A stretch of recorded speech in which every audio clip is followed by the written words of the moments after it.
ಎಲ್ಲ ಕಡೆ ಅವರಿಗೆ ಪ್ರೊಟೆಸ್ಟ್ಗಳಾಗಿದೆ. ಅವ್ರು ಹೋದಾಗ ಎಲ್ಲಿ ಜಿಲ್ಲಾಧ್ಯಕ್ಷರು ಇರಲಿಲ್ಲ, ಪಕ್ಷದ ಮುಖಂಡಗಳು ಇರಲಿಲ್ಲ, ಮಾಜಿ ಶಾಸಕರಿಲ್ಲ, ಹಾಲಿ ಶಾಸಕರಿಲ್ಲ, ಲೋಕಸಭೆ ಇರಲಿಲ್ಲ. ನೋಡಿ, ನಾವು ಸೋತಿರ್ಬೋದು, ನಮ್ಮ ಸಾಮರ್ಥ್ಯದಲ್ಲಿ ಕಡಿಮೆ ಆಗಿಲ್ಲ, ನಮ್ದೇ ಆದ ವರ್ಚಸ್ಸಿದೆ.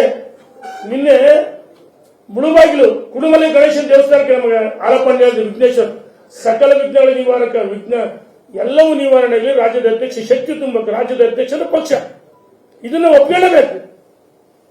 ನೀವು ವಿಜೇಂದ್ರ ಬೈದ್ರೆ ಅವನ ಮೇಲಿನ ಬೈದಂಗೆ ಇದನ್ನು ಒಪ್ಪಿಕೊಳ್ಳಬೇಕು. ಒಪ್ಪಿದ್ರೆ ಬೇಡ, ಹೋಗಪ್ಪ ಪಕ್ಷದ ಹೊರಗಡೆ ಹೋಗು ಅಂದ್ರೆ ಇಲ್ಲಿದ್ದು ಗೊಂದಲ ಮಾಡಕ್ಕೆ ಪ್ರಯತ್ನ ಮಾಡ್ತಾರೆ.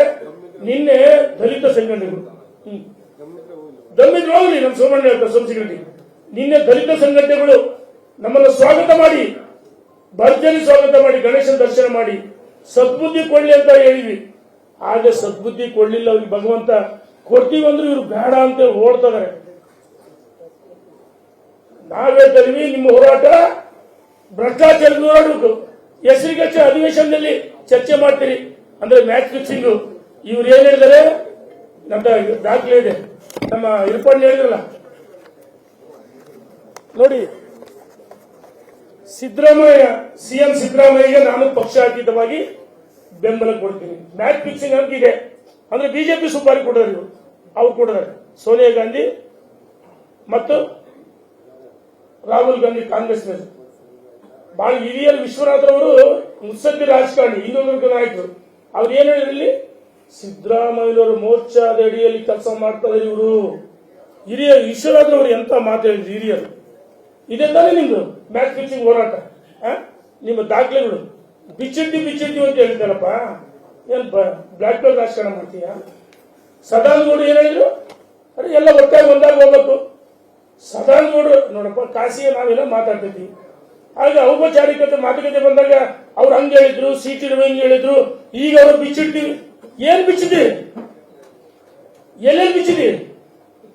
ಇದು ಸರಿ ನಡೆಯಲ್ಲ. ಈ ರೀತಿ ಬ್ಲಾಕ್ ಮೇಲ್ ರಾಜಕಾರಣ ನಡೆಯಲ್ಲ. ಯಡಿಯೂರಪ್ಪನ ವಿರುದ್ಧ ಮಾತಾಡ್ತೀರಿ, ಸದಾನಗೌಡರ ವಿರುದ್ಧ ಮಾತಾಡ್ತೀರಿ, ವಿಜಯೇಂದ್ರ ವಿರುದ್ಧ ಮಾತಾಡ್ತೀರಿ. ಇನ್ನೂ ಒಂದು ಹೆಜ್ಜೆ ಮುಂದೆ ಇಟ್ಟು ಬಸವಣ್ಣ ನದಿಗೆ ಹಾರಿ ಆತ್ಮಹತ್ಯೆ ಮಾಡಿಕೊಂಡಿದ್ರು ಅಂತ ಹೇಳ್ತೀರಿ. ಬಸವಣ್ಣ ಕೇವಲ ವೀರಶೈವ ಸಮಾಜಕ್ಕಷ್ಟೇ ಅಲ್ಲ, ಅಣ್ಣ ಬಸವಣ್ಣ ಎಲ್ಲ ವರ್ಗಗಳಿಗೆ ಸಾಮಾಜಿಕ ನ್ಯಾಯ ಕೊಟ್ಟಂತವ್ರು, ಅಂದು ಮಹಿಳೆಯರಿಗೆ ಮೀಸಲಾತಿ ಕೊಟ್ಟಂತವ್ರು. ಹೌದಮ್ಮ? ಅಂತ ಮಹಾನುಭಾವರ ಬಗ್ಗೆ ಇಡೀ ವಿಶ್ವಗುರು ಬಸವಣ್ಣ ಅಪಮಾನ ಮಾಡ್ತಿಲ್ಲ. ನಾನು ಮಠಾಧೀಶರು ವಿನಂತಿ ಮಾಡ್ತೀನಿ, ಕೈ ಮುಗಿದು ಮಠಾಧೀಶರು ಚೀಮಾರಿ ಹಾಕಬೇಕಂತೇಳಿ ಮಠಾಧೀಶರು ಒತ್ತಾಯ ವಿನಂತಿ ಮಾಡ್ತೀನಿ. ನಾನು ಪಾದಕಗಳೊಳಗೆ ಭಕ್ತಿಯಿಂದ ಪ್ರಣಾಮ ಸಲ್ಲಿಸಿ ನಮಸ್ಕಾರ ಮಾಡ್ತೀನಿ. ಇಂಥವ್ರನ್ನ ಉಚ್ಚಾಟನೆ ಮಾಡಿಸ್ಬೇಕು, ಇಂಥವ್ರಿಗೆ ಚೀಮಾರಿ ಹಾಕಬೇಕು. ಇದ್ರ ಜೊತೆಗೆ ರಾಷ್ಟ್ರೀಯ ನಾಯಕರು ಅಪಮಾನ ಮಾಡ್ತಾರೆ. ನನಗೆ ರಾಷ್ಟ್ರೀಯ ನಾಯಕರು ಬೆಂಬಲ ಇದೆ. ಆಯ್ತಪ್ಪ, ಯಾರು ಆ ಮಹಾನ್ ನಾಯಕರ ಹೆಸರು ಹೇಳ್ಬೇಕಲ್ಲ. ರಾಜ್ಯದ ಜನಗೆ ಪ್ರಶ್ನೆ ಕಾಡ್ತಾ ಇದೆ, ಯಾರು ಇವರಿಗೆ ಬೆಂಬಲ ಕೊಡ್ತಾ ಇದ್ದಾರೆ? ಇವ್ರು ಮಾಡಾಟಕ್ಕೆ ಜನ ಮಾತಾಡ್ತಾರೆ, ಮಗನು ಚಿವುಟ್ತಾರೆ, ತೊಟ್ಲು ತೂಗ್ತಾರೆ ಅಂತ ಜನರಿಗೆ ಅನುಮಾನ ಬರುತ್ತೆ. ಅವ್ರ ಹೆಸರು ಹೇಳಪ್ಪ, ಅವ್ರ ಹೆಸರು ಹೇಳ್ಬೇಕಲ್ಲ.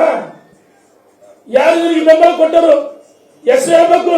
ನಿನಗೆ ತಾಕತ್ತಿದೆ, ಸವಾಲ್ ಹಾಕ್ತೀನಿ ನಾನು.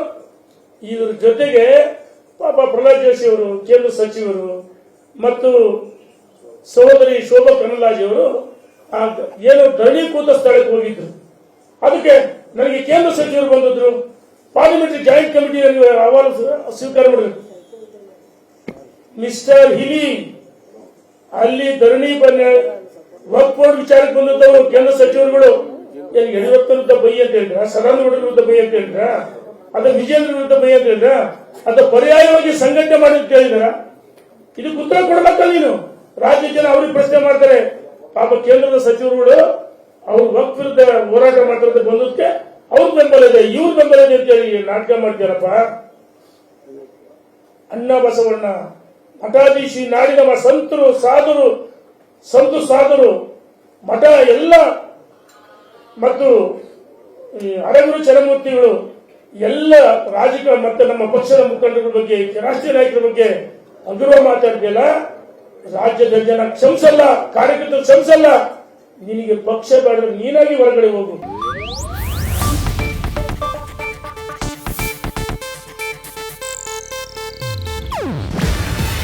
ಇದು ಏಷ್ಯಾನೆಟ್ ನ್ಯೂಸ್ ನೆಟ್ವರ್ಕ್ ಪ್ರಸ್ತುತಿ. ನೀವು ನೋಡ್ತಿದ್ದೀರಾ ಏಷ್ಯಾನೆಟ್ ಸುವರ್ಣ ನ್ಯೂಸ್.